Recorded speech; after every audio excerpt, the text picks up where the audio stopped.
Hello and welcome to the class of Econometrics 1, Econ 331. This is lecture number 15 and we are going to study the regression analysis using MS Excel. So today we are going to learn about the regression analysis with the help of Microsoft Excel. Now we could also use eViews and other softwares that can directly calculate the regression analysis for us. But here we have certain advantages, and that advantage is that we can see the entire process manually. This is somehow equivalent to the calculation with calculator, with simple calculators, but with certain degrees of automation. Uh, we will be using certain columns and create additional columns for x minus x bar, y minus y bar, and then finally we will be also calculating the standard errors and some of the other important estimates that are required for the regression analysis. So if you look at this here at the right side, we have the formula for beta 1, and that is summation xi minus x bar into yi minus y bar divided by summation xi minus x bar whole square, and this is equivalent to let's say that beta 1 is equivalent to the covariance of x and y divided by the overall variance in the variable x, and then we can also calculate beta naught uh, after we have calculated beta 1 by simply by simply subtracting beta 1 x bar from the y bar value. So let us start with this calculation. We have a data of disposable income, and we have labeled that as variable x. Here we have 20 observations in for this purpose. Similarly, we have consumption y, and again we have 20 observations for this given consumption. Now theoretically we know that consumption is a function of disposable income.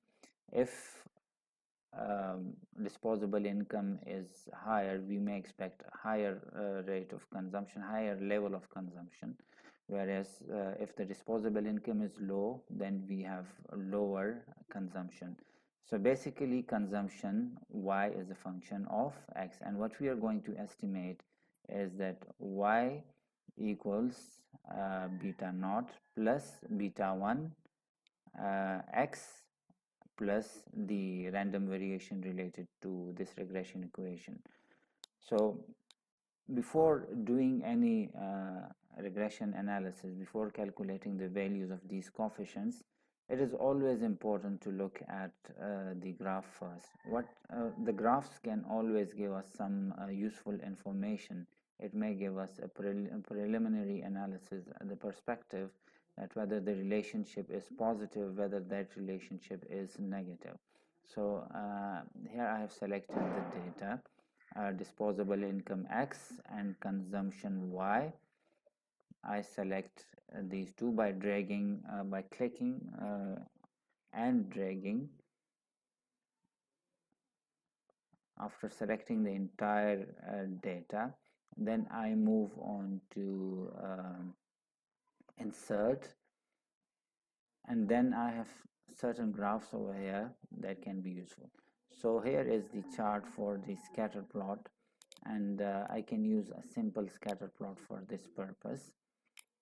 After clicking the scatter plot, what I get is this relationship that is of consumption, and on this side we have the data of consumption, and here we have the data of income. How do I know that? Basically it is not labeled yet, but I can see that income is definitely going to be greater than consumption. So we have 300 up, this value is up to 300, and the highest value for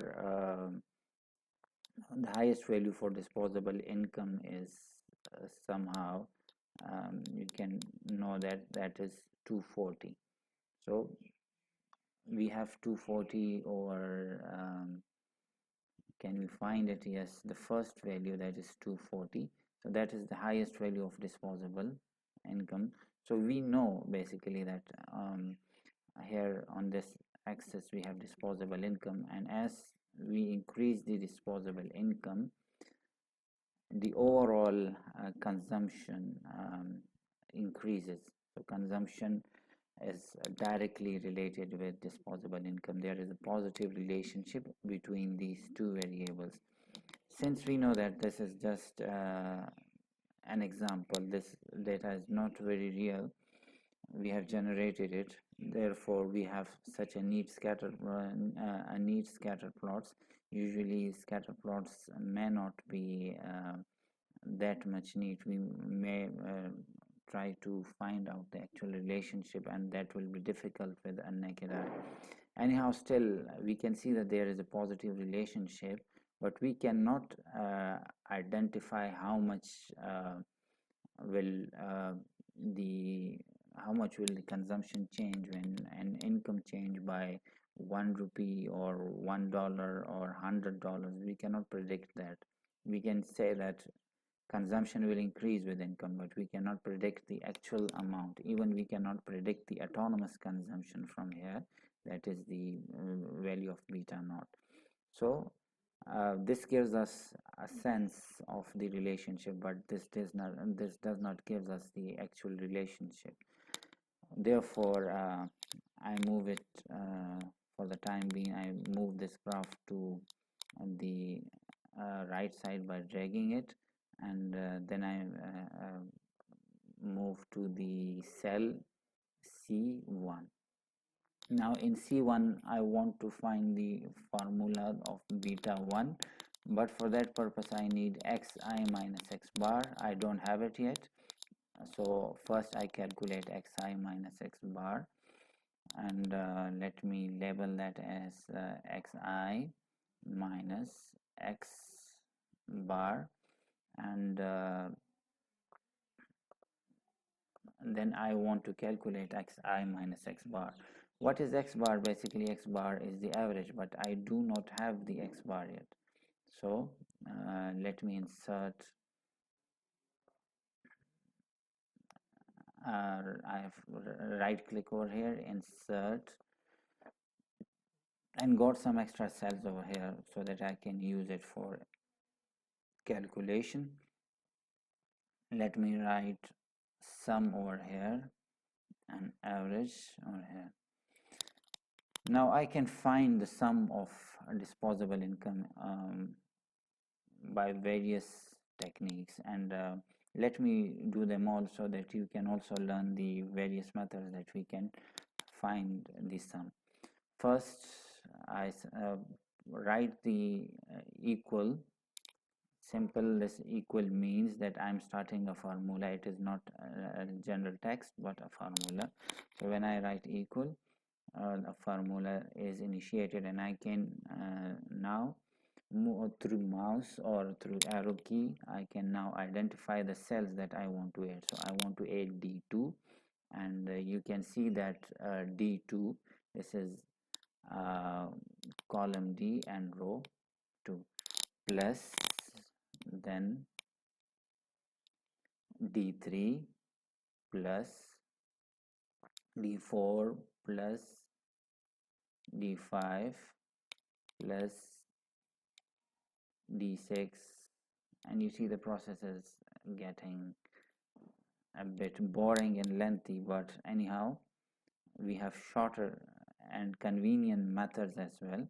But in order to understand all of them, the benefits, we should use these formulas sometime.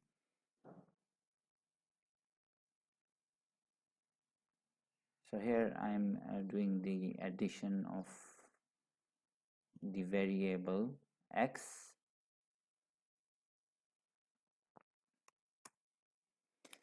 and the summation is 3289, and let me make the entire sheet bold.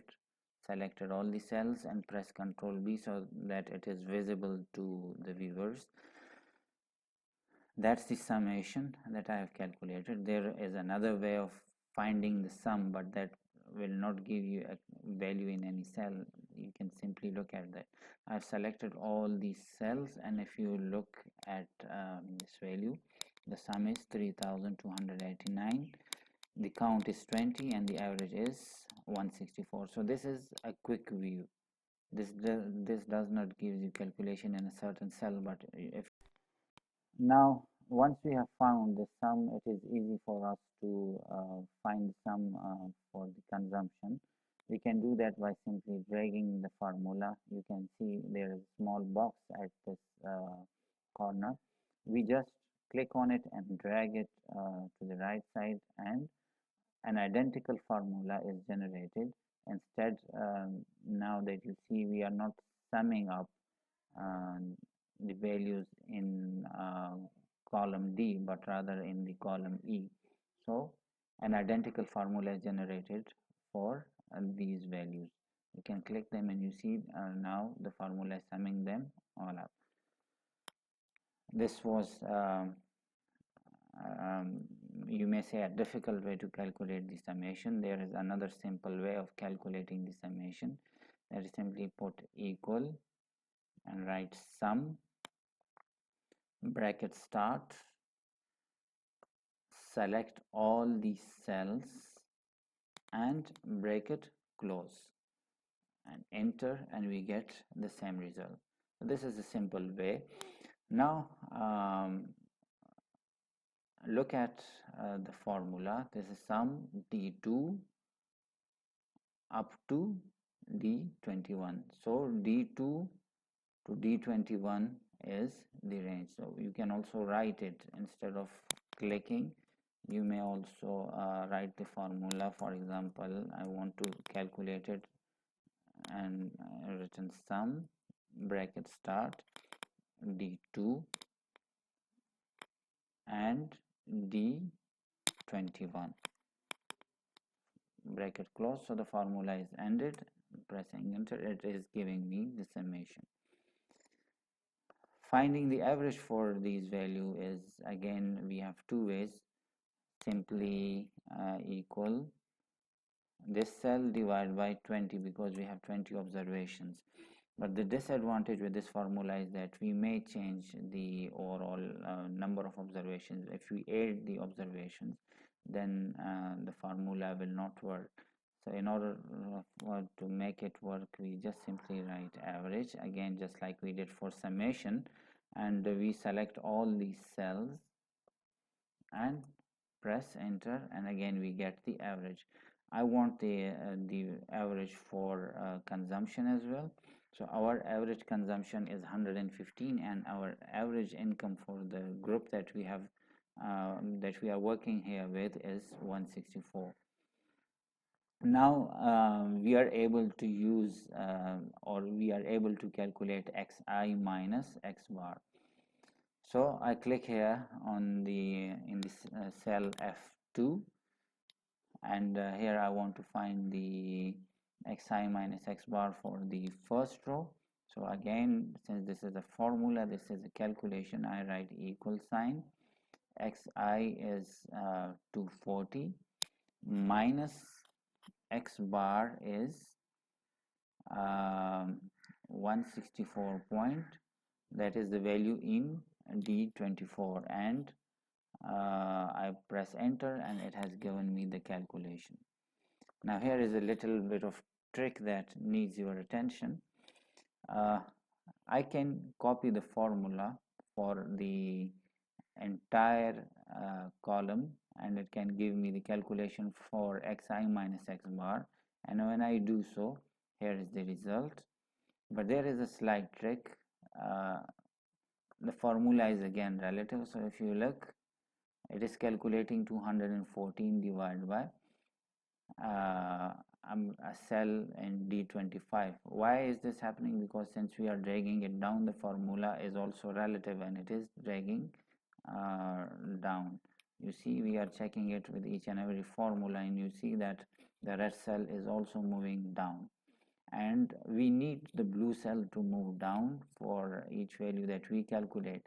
But this should not happen for the red cell for x bar, because x bar is constant and x bar is the same for all these cells.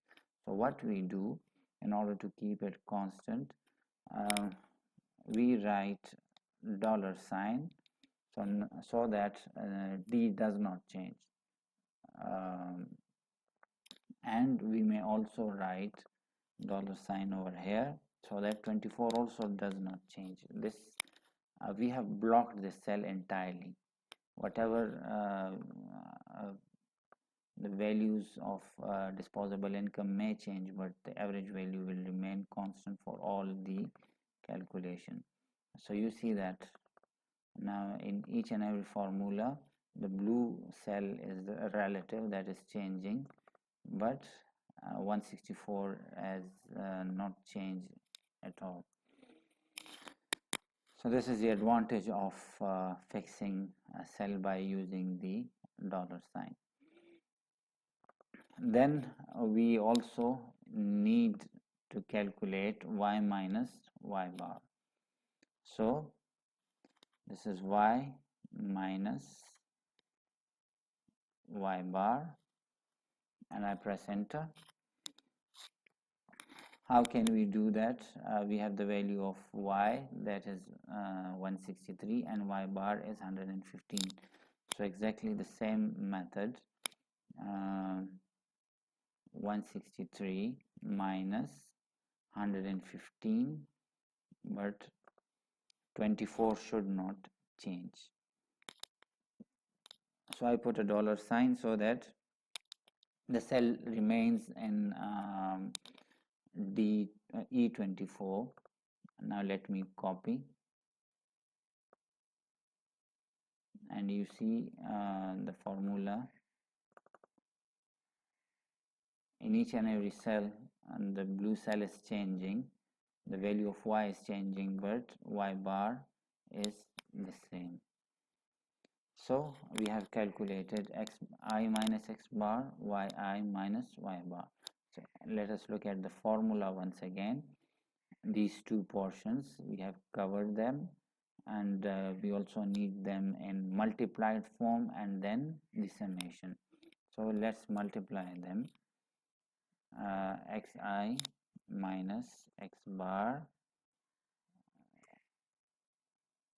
into yi minus y bar.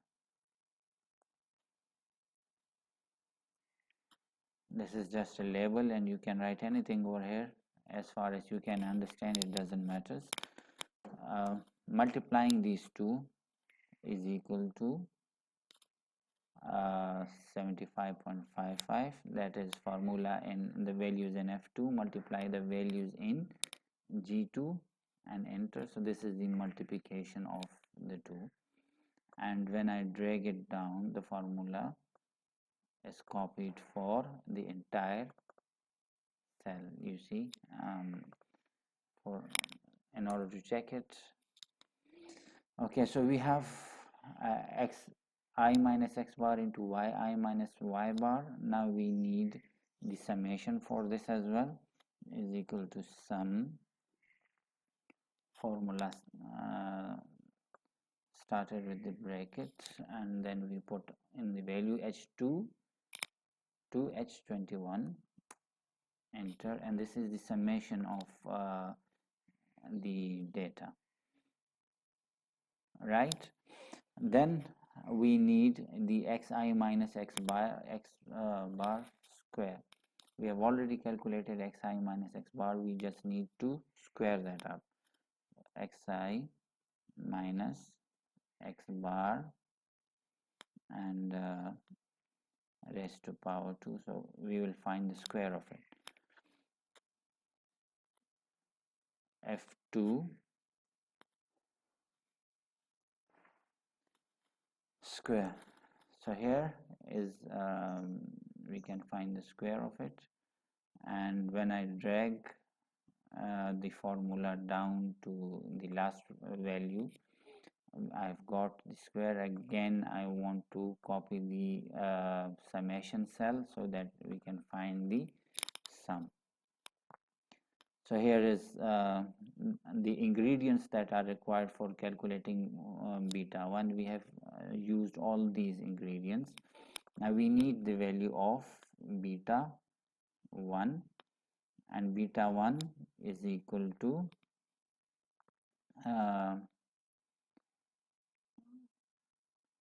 the summation of xi minus x bar into yi minus y bar whole square divided by the summation of xi minus x bar whole square. So I start with the equation sign once again, and simply divide this one by xi minus x bar whole square, and the values that we have calculated, the summation are here, divide by this one, and we get 0.61 as the value of beta 1. Now I also need beta naught, and the formula for beta naught is y bar minus beta 1 x bar. And where is y bar? We have calculated y bar as 115, so let me write 115 minus x bar, sorry, not x bar, but the coefficient beta 1 multiplied by the x bar, and here is the x bar, and I put enter, so I get 14.63. Beta naught is 14.63 and the slope is 0.61. So 14.63 may come, the intercept may come somewhere here. 14.63 is basically the autonomous consumption. Autonomous consumption means the consumption that does not depends upon income, and in our scenario it means that if there is no disposable income, the disposable income is zero, we still have some consumption, that is 14.63. But if we raise the income, and let's say we raise the income by $1 or by 1 rupee, our consumption will increase by 0.61. Or if we raise the income by $100, the consumption will increase by 61. And we may also say that okay, we can interpret it this way, that's fine for us. So this is our calculation for beta naught and beta 1, and let me also explain you the advantage of using formulas. We could also use for example, if I'm calculating beta 1, and instead of using the formula I just write 19161 divided 1.65 divided by 31348.95, and I press enter. Again it gives me the same value, but what is the disadvantages, the disadvantage of doing so? Let's say that we now know that we have made some error in calculating the value. For example, this was not 163, this was actually 136, but by mistake we wrote it as 163, so I made it 136. Now all the values have changed, but you look at beta 1, it still remains the same. So basically it is good to write the formula instead of writing the values. See, now the new beta is 0.54 and the value of beta naught is now 23. And again, if I want to change it to any value, let's say, let me replace back with 163 and I press enter. So we have the same results. So whatever changes we make, the overall values are then adjusted, recalculated to make for the correction. So thank you very much for looking at this by watching this video. In the next video we are going to calculate the y hat, the estimated value of y, and draw a regression line, and we may also calculate the residual sum of square and other important values that are required for us.